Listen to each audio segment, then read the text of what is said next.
पीढ़ी हमारे किसान अलग अलग स्पीसीज की अलग अलग वैरायटी इनको सहेज कर रखते गए और उसको विकास करते रहे। किसान की विरासत, धरती के वनस्पति संसाधन, एक अधिकार जिसका दुनिया भर के देश करते हैं सम्मान।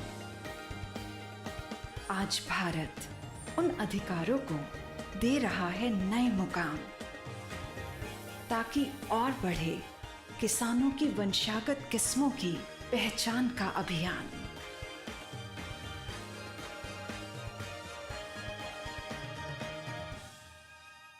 नमस्कार किसान भाइयों बहनों, दूरदर्शन किसान के कार्यक्रम कृषि दर्शन में मैं अदिति शर्मा आप सभी का स्वागत करती हूं। किसान भाइयों बहनों, हमारे इस कार्यक्रम में कृषि जगत में हो रही गतिविधियों की जानकारियां हम आपके लिए लेकर आए हैं। आज हम आपको बताएंगे कि पोषक अनाज के संदर्भ में क्या कुछ प्रयास किए जा रहे हैं। हमारे एक सफल किसान से आपकी मुलाकात करवाएंगे जो पोषक अनाजों की खेती से जुड़े हुए हैं। फिर सरकारी योजनाओं की जानकारियां भी आज के हमारे इस कार्यक्रम के माध्यम से आप तक पहुंचाई जाएंगी। तो फिर आइए आज के कार्यक्रम की शुरुआत करते हैं।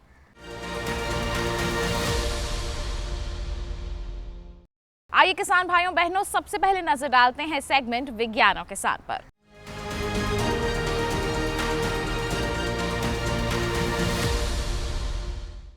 दिल्ली स्थित कृषि भवन में भारत सरकार के पशुपालन एवं डेयरी विभाग के सचिव राजेश कुमार सिंह ने एक प्रेस कॉन्फ्रेंस को संबोधित किया। अब इस प्रेस कॉन्फ्रेंस में उन्होंने क्या कुछ कहा, आइए आपको दिखाते हैं। Government of India, Department of Animal Husbandry is planning to launch a new animal pandemic preparedness initiative, जो कि हम 14 अप्रैल को लॉन्च करेंगे। उसके बारे में कुछ हम जानकारी एक वीडियो और एक कुछ साइड शो के द्वारा आपको पहुंचाएंगे।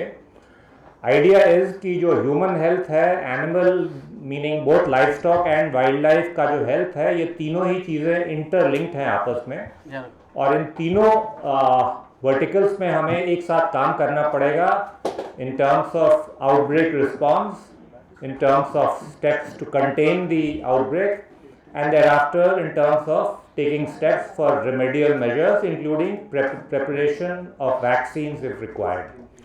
तो इन स्टेप्स के लिए ये जो एक एपी इनिशिएटिव है वो 14 अप्रैल को फॉर्मल लॉन्च हमारे माननीय मंत्री जी करेंगे।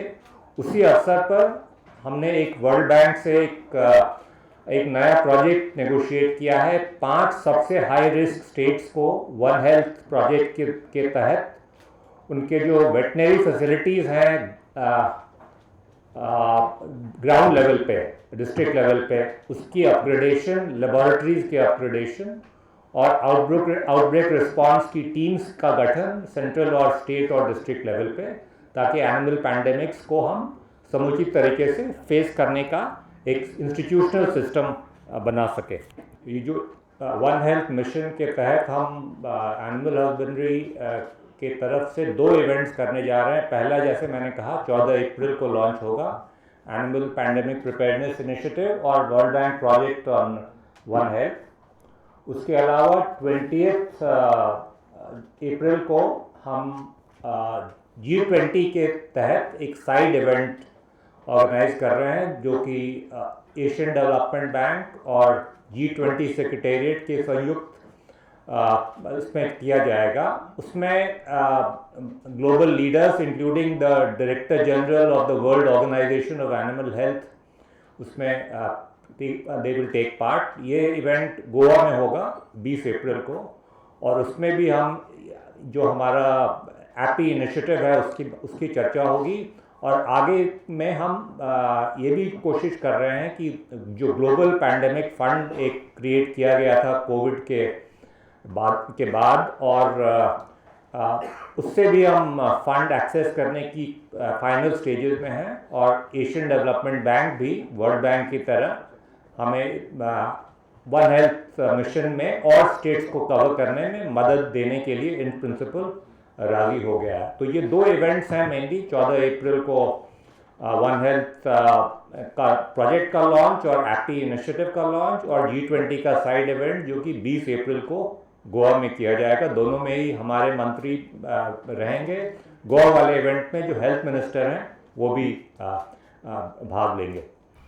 किसान भाइयों बहनों, पोषक अनाज यानी कि श्री अन्न की खेती को बढ़ावा देने के लिए और साथ ही साथ लोगों में जागरूकता लाने के लिए कई अहम प्रयास किए जा रहे हैं। हमारे किसानों को प्रोत्साहित किया जा रहा है। इसी संदर्भ में उत्तर प्रदेश के मुख्यमंत्री श्री योगी आदित्यनाथ जी ने क्या कुछ कहा है, क्या कुछ जानकारियां उन्होंने साझा की हैं, आइए आपको दिखाते हैं। आदरणीय प्रधानमंत्री जी के विजन के अनुरूप भारत की पहल पर संयुक्त राष्ट्र द्वारा वर्ष 2023 को अंतर्राष्ट्रीय मिलेट वर्ष अर्थात अंतर्राष्ट्रीय पोषक अनाज वर्ष के तौर पर मनाया जा रहा है। बाजरा या इसी तरह की पोषक अनाज हम भारतीयों के लिए नया आहार नहीं है। सदियों से हम लोग इसका सेवन करते आ रहे थे। हरित क्रांति की शुरुआत तक भारतवासी इसे खूब खाते थे और स्वस्थ रहते थे। मैं आभारी हूँ माननीय प्रधानमंत्री जी का, जिनके प्रयासों से यह पौष्टिक आहार हमारी थाली में वापस प्रवेश कर रहा है। विश्व के 20% और एशिया के 80% बाजरा उत्पादन के साथ भारत आने वाले समय में अनेक देशों की मोटे अनाज की ज़रूरतों को पूरी करने में क्षमता रखता है। देश के इस प्रयास में उत्तर प्रदेश अपना सर्वश्रेष्ठ देने के लिए प्रतिबद्ध है। देश के कुल उत्पादन में लगभग 20% हिस्सेदारी के साथ उत्तर प्रदेश मोटे अनाज के उत्पादन में दूसरे स्थान पर है। वर्ष 2021-22 में प्रदेश में ज्वार, बाजरा सहित मिलेट्स का 27.24 लाख मीट्रिक टन उत्पादन हुआ था। इन फसलों के लिए 21.41 लाख हेक्टेयर कृषि भूमि आच्छादित हुई थी। खरीफ विपणन वर्ष 2022-23 में मूल्य समर्थन योजना के अंतर्गत मक्का और ज्वार के लिए क्रय नीति निर्धारित करते हुए किसानों से इन मोटे अनाज की खरीद की व्यवस्था की गई। माननीय प्रधानमंत्री जी की मंशा के अनुरूप राज्य सरकार मोटे अनाज के उत्पादन को जन आंदोलन बनाने के लिए प्रभावी प्रयास कर रही है। इसके लिए मोटे अनाज के प्रसंस्कृत उत्पादों जैसे ब्रेड और बिस्किट के उत्पादन के लिए इकाइयाँ स्थापना का कार्य को प्रोत्साहन दिया जा रहा है। अन्नदाता किसान नवीनतम तकनीक अपनाकर मोटे अनाज का अधिकाधिक उत्पादन कर सकें, इसके लिए उन्हें कार्यशालाओं के जरिए प्रशिक्षित किया जाएगा। किसानों और कृषि वैज्ञानिकों के बीच सीधे संवाद की व्यवस्था की जाएगी। 24 जनपदों में किसान मेले के आयोजन की भी योजना है। मुझे पूरा विश्वास है कि कुपोषण दूर करने, लोगों को स्वस्थ रखने, किसानों की आय वृद्धि की दिशा में अंतर्राष्ट्रीय मिलेट वर्ष का आयोजन अत्यंत उपयोगी सिद्ध होगा।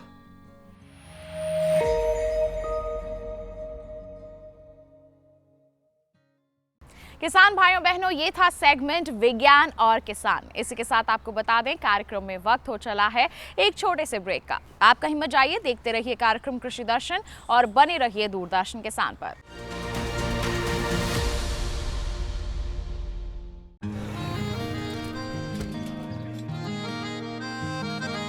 क्या बात है भाई, आजकल तो काफी खुश नजर आ रहे हो।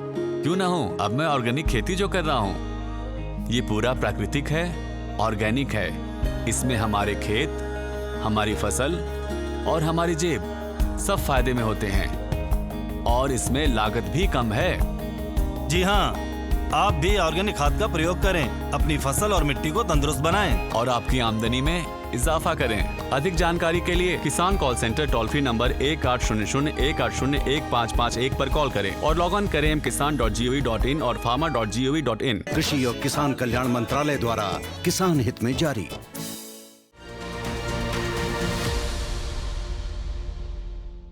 ब्रेक के बाद दूरदर्शन किसान के कार्यक्रम कृषि दर्शन में आप सभी का फिर से स्वागत है।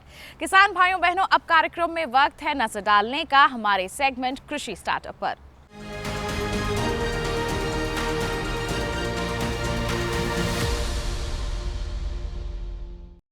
आज के हमारे सेगमेंट में हम आपकी मुलाकात करवाने वाले हैं राजस्थान के सीकर के रहने वाले मामराज मुंड से। ये एक सफल किसान है जो पोषक अनाज यानी कि श्री अन्न की खेती से जुड़े हुए हैं। अब इन्होंने श्री अन्न को ही क्यों चुना और किस तरह से इन्होंने सफलता हासिल की इसकी खेती करते समय, आइए जानते हैं और इनसे मुलाकात करते हैं।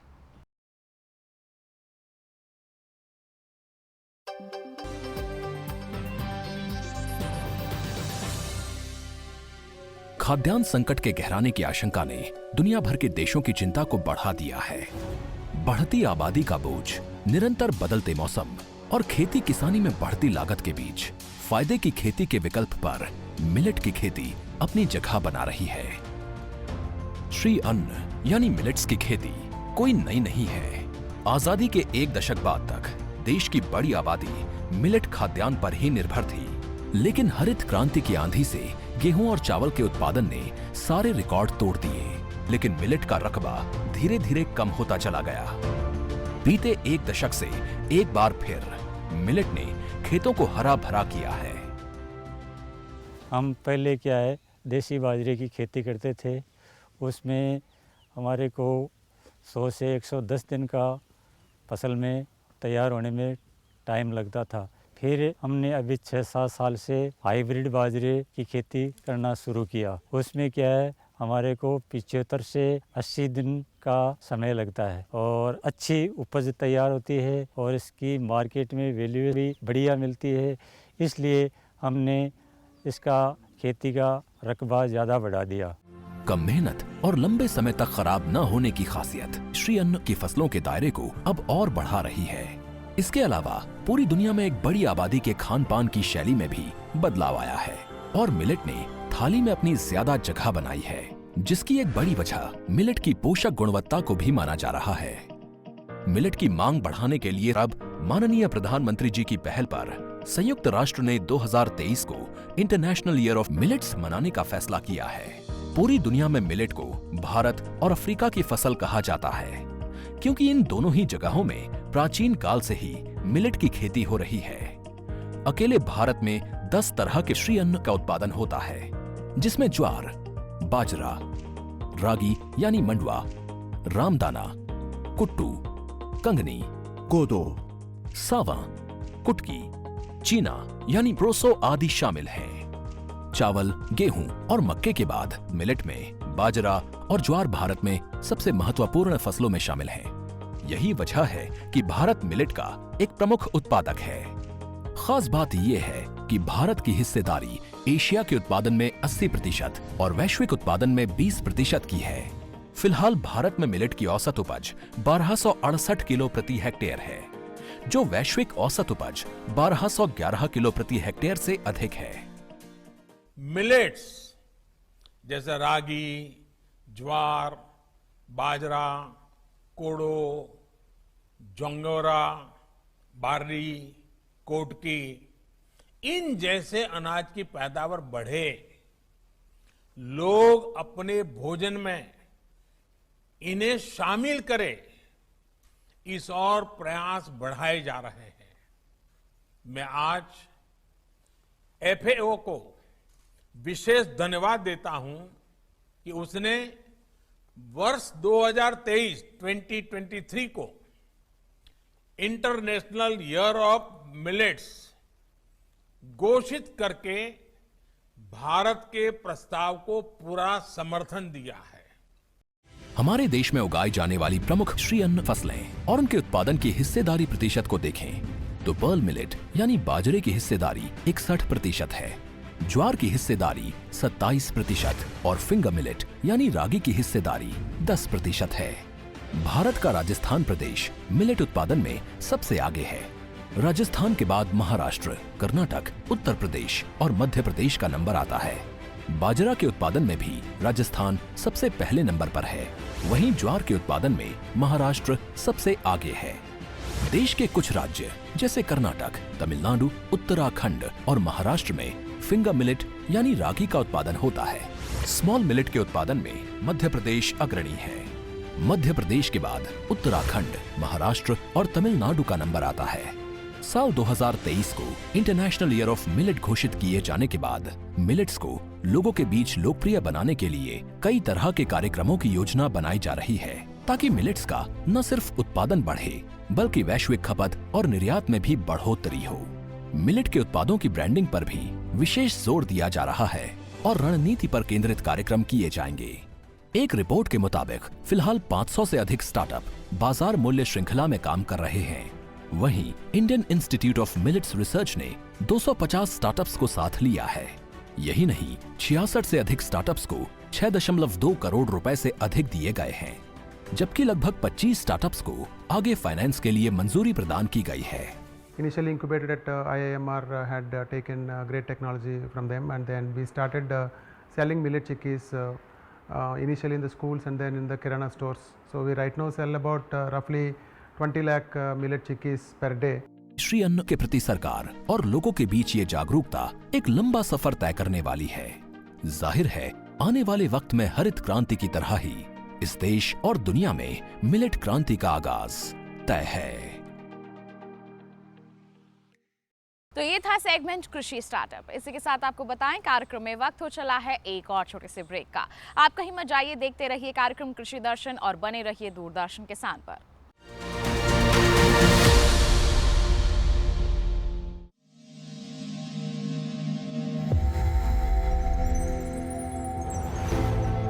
आत्मनिर्भर किसान भारत की शान।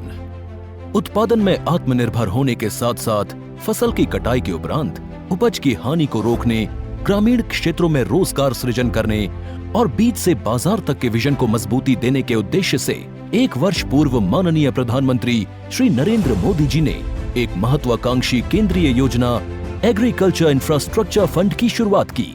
इस आधुनिक इंफ्रास्ट्रक्चर से कृषि आधारित उद्योग लगाने में एक बहुत बड़ा बदलाव आएगा और बहुत बड़ी गति आएगी। साथियों, अब हम उस स्थिति की तरफ बढ़ रहे हैं जहां गांव के कृषि उद्योगों से फूड आधारित उत्पाद शहर जाएंगे और यही तो आत्मनिर्भर भारत अभियान का संकल्प है। एग्रीकल्चर इंफ्रास्ट्रक्चर फंड से पात्र लाभार्थी गोदामों का निर्माण कर सकते हैं, छटाई या ग्रेडिंग इकाई, पैकिंग हाउस, सप्लाई चेन और कोल्ड चेन जैसी सुविधाएं या फिर प्राथमिक कृषि प्रसंस्करण केंद्र की स्थापना कर सकते हैं। इस योजना के तहत पात्र लाभार्थियों को 2 करोड़ रुपए तक के ऋण पर अधिकतम 7 वर्ष के लिए ब्याज में 3% तक की छूट दी जा रही है। ऋण पुनर्भुगतान के लिए 6 महीने से 2 वर्ष तक मोरेटोरियम की सुविधा भी उपलब्ध है। इस योजना ने अब तक सफलता की कई मिसालें कायम की हैं, जैसे कि मध्य प्रदेश के लाभार्थी श्री विपिन त्रिपाठी ने एग्रीकल्चर वेस्ट से बायोफ्यूल बनाने का इनोवेटिव प्राइमरी प्रोसेसिंग सेंटर लगाया है। लोन मिलने की वजह से हम समय पर सारी मशीनों का प्रोक्योरमेंट और सारा सिविल वर्क टाइम पे करवा पाए, जिससे ये प्रोजेक्ट को लगाना संभव हो पाया। राजस्थान के लाभार्थी श्री यशवर्धन मुंद्रा ने सॉर्टिंग एंड ग्रेडिंग यूनिट लगाकर रोजगार के अवसर पैदा किए हैं। कर्नाटक की महिला उद्यमी श्रीमती ममता वी ने प्राइमरी प्रोसेसिंग सेंटर लगाकर प्रगति की नई राह चुनी है। ಸಣ್ಣ ಪುಟ್ಟ ಉದ್ಯಮಿಗಳನ್ನ ಮತ್ತಷ್ಟು ಅಗ್ರಿಕಲ್ಚರಲ್ಲಿ ಹೆಚ್ಚು ನಾವು ಇನ್ನಷ್ಟು ಸಾಧನೆ ಮಾಡಲಿಕ್ಕೆ ಕಾರಣಕಾರಕವಾದಂತ ಈ ಅಗ್ರಿಕಲ್ಚರಲ್ ಇನ್ಫ್ರಾಸ್ಟ್ರಕ್ಚರ್ ಫಂಡ್ ಇಂದ ನಮ್ಮ ಇನ್ನಷ್ಟು ಯೋಜನೆಗಳು ಆಯೋಜನೆಗಳು ಉತ್ತಮಗೊಂಡಿದೆ। राजस्थान के लाभार्थी श्री दिनेश भट्टर ने जीरे की प्रोसेसिंग यूनिट लगाकर आसपास के ग्रामीणों को आत्मनिर्भरता प्रदान की है। महाराष्ट्र के लाभार्थी श्री अनूप कुमार मोहता ने वेयर हाउस बनाकर अन्न भंडारण को सुनिश्चित किया है। आज देश के कोने कोने से किसान, कृषि उद्यमी, किसान उत्पादक संघ, प्राथमिक कृषि सहकारी समितियां, स्वयं सहायता समूह और कृषि उपज मंडियां इस योजना का लाभ उठा रहे हैं।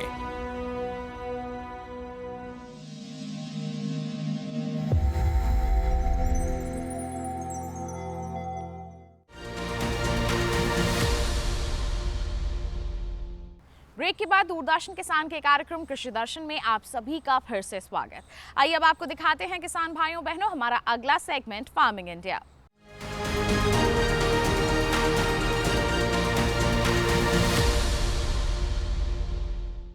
आज के हमारे सेगमेंट में हम बात करने वाले हैं ई-नाम एप्लीकेशन के बारे में। एक ऐसी एप्लीकेशन है जिसके जरिए आप घर बैठे बैठे ही अपनी जिंसों की बिकवाली कर सकते हैं, देश की अलग अलग मंडियों से खरीदारी भी कर सकते हैं, क्या दाम चल रहे हैं इसकी जानकारी भी आप हासिल कर सकते हैं। बस आपको इस ऐप में करना होगा अपना रजिस्ट्रेशन। अब उसकी क्या प्रक्रिया है, आइए जाने सेगमेंट फार्मिंग इंडिया में।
अनंत असीम प्रकृति और उसमें निहित जीवन के रहस्यों के गूढ़ स्रोत, प्लांट जेनेटिक रिसोर्स। अपनी बायोडायवर्सिटी के संरक्षण और संवर्धन के लिए भारत पूरी तरह संवेदनशील है। वैज्ञानिक दृष्टि और समृद्ध कृषि परंपरा के साथ भारत जैविक विविधता के संरक्षण के लिए प्रतिबद्ध है।